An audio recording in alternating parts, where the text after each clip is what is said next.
تاریخ سیرت کی کتابیں بات نقل کرتی ہیں کہ 70 ہزار اور 80 ہزار انسانوں کا جمع غفیر ہوتا اور سیدنا غوث پاک رضی اللہ تعالیٰ عنہ منبر پر بیٹھ کر گفتگو کرتے اور آپ کی مجلس کا یہ عالم ہوتا کہ 400 علماء وقت کے فقہا وہ قلم اور دباتے لے کر آپ کی مجلس میں بیٹھتے.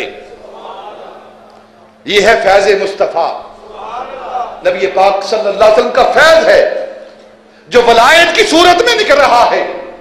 اور یہ وہ درس ہے، مجلس درس ہے، مجلس باز ہے کہ 400 علماء قلم دباتے لے کر مجلس میں بیٹھے اور لکھ رہے ہیں.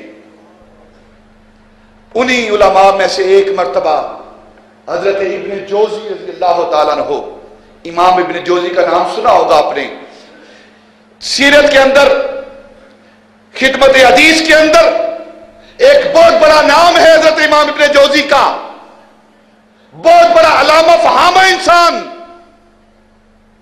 وہ مجلس میں بیٹھے ہوئے ہیں اپنے دوست علماء کے ساتھ، وہ اس مجلس میں آئے.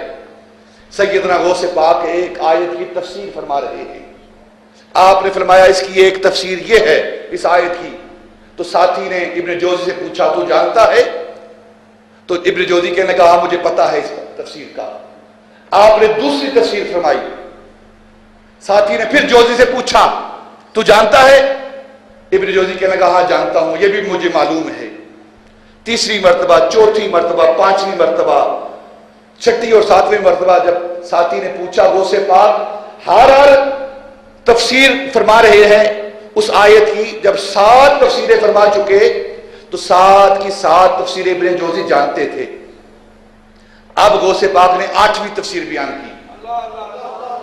تو ابن جوزی سے ساتھی نے پوچھا جانتے ہو؟ کہنے لگا نہیں جانتا.